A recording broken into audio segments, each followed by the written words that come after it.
first strong reason for me to start doing this type of video, commentary, I would call it, it was because I watched The Last of Us. This is a series that is currently showing on HBO, and if you are unfamiliar with it, it is based on a game about a zombie outbreak, and I've actually played the game a few years ago. Nevertheless, with the hype that was going about this series and actually a lot of people saying that they were good, I found myself with some time to start watching the series, and I started episode 1, episode 2, and now we come to episode 3. And episode 3 is the sole reason why I'm actually doing this video. Man, oh man, I have to say, this was one of the most beautiful written things I've seen in a very, very long time when it comes to anything that is like movies or series. It was so perfectly written, the way they wrote emotions and kind of how they basically created this story that actually does not exist in the game. And that was totally worth it, because I do think that The Last of Us episode 3 is in itself a work of art. I'm saying that. This isn't for me. This is for us. Who cares what they look like? I do. Our home isn't just our house, it's everything around us. Give me a fucking break. Oh, I'm sorry, I forgot. I live in this world. You live in a psycho bunker where 9/11 was an inside job and the government are all Nazis. The government are all Nazis! Well, yeah, now, but not then. Paying attention to things. It's how we show love. This is my street too. Just let me love it the way I want to. I foolishly started watching the series thinking, okay, I'm in for a bit of horror, but that I kind of knew the story, the base story, and yes, there will be zombies and action, and I was ready for that. But then episode 3 started. All I can say is that my heart was not ready for that. I literally cried like a baby. The episode, it is very sad. It does play with your emotions, but at the same time, it has a positive message to relay. And I think that's what makes it beautiful.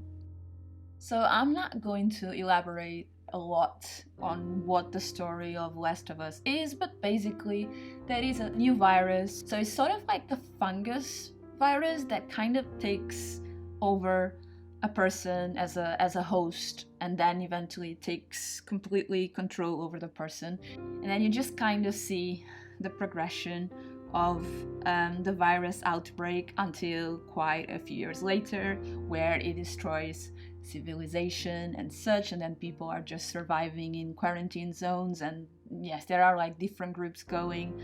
So this is kind of like the general idea, and I won't really give too much information because you honestly should watch the series, because they are really, really good.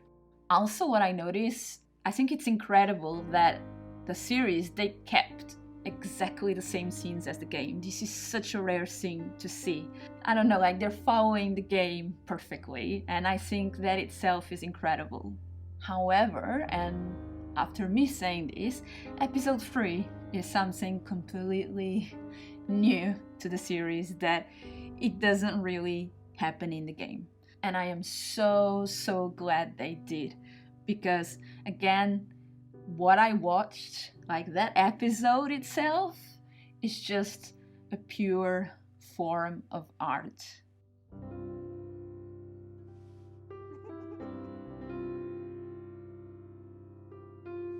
So episode 3 is mainly about, let's say, this man who kind of hates people, so he chooses to be alone most of the time, and especially when the world starts to collapse. He has like his own ways of defending himself, and he lives like isolated for quite a while until another person comes along, and then a love story happens.